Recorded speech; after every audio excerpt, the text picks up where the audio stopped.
Right, we are back for Wednesday. Welcome back to the Bit of Truth, the peak of the week. Happy hump day. So let's jump into our first article.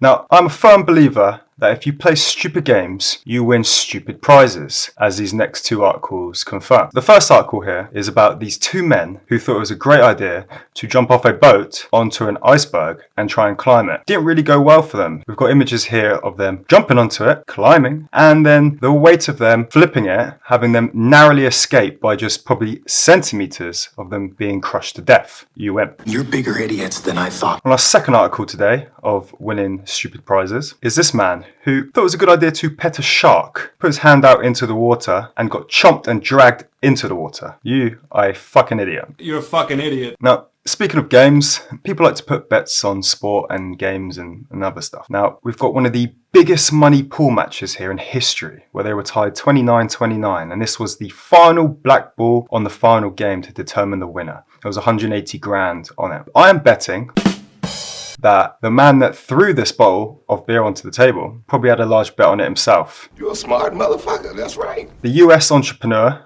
who was back in the Just Stop Oil Eco Moron Idiots, has had enough as well. He says, and I quote, "Pink-haired, tattooed and pierced protesters stopping kids from getting to school are not accomplishing anything." What the fuck did you think any of this was going to do? You're smart, you're a million or billionaire. Can't you see that the problem is in India and China, not here in the UK? What do you want now? Fucking refund? You are on crack, all right? And not the good kind. We've got a couple stories coming up about drag queens and transgenderisms and all that. Just bear with me. First up, we've got chaos at a children's drag queen story time event. I absolutely detest these, and so do a lot of people, which is why there was a massive brawl fighting between the two groups. Why are men that are dressed like this wanting to go near kids? I don't get it. I don't understand. It's fucking creepy. We shouldn't be allowing this. 10 years ago, you would have been put in jail for this. Now they're encouraging it. It's complicated, so pay attention. And you think that they're not just coming for your kids. You're in fucking denial. At the New York Pride event, we have the drag queens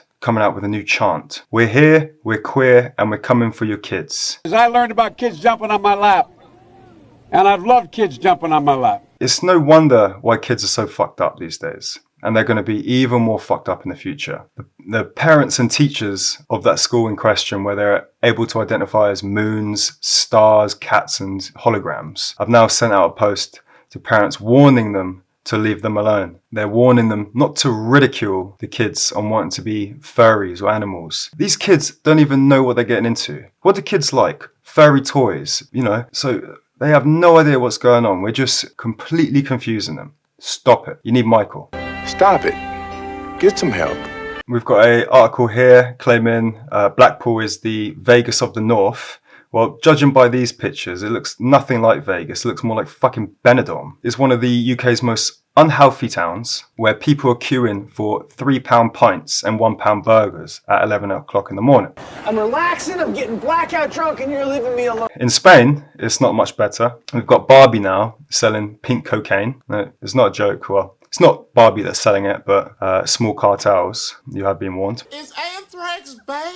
Here's a really weird one. A domestic abuser is suing his ex-girlfriend from prison. And why is he suing her? I'll tell you why. He's suing her because she still has his furniture, including the infamous sofa where he was beating her on. What a fat prick. Honestly, I could move on. Yes, they deserve to die, and I hope they burn in hell. And more people that deserve to go to jail is the owner of this ice cream store who maxed out the government loan schemes during our fantastic COVID lockdown crisis. She claimed over 50k fraudulently on these loans and has only got to pay back, how much? £1,000. No wonder this country's going to shit. We are screwed. On more money saving, this savvy mum, she saved £6,000 on her bathroom transformation and spends about £140. Now, looking at these before and after pictures, here and here, nothing has changed apart from the tiles.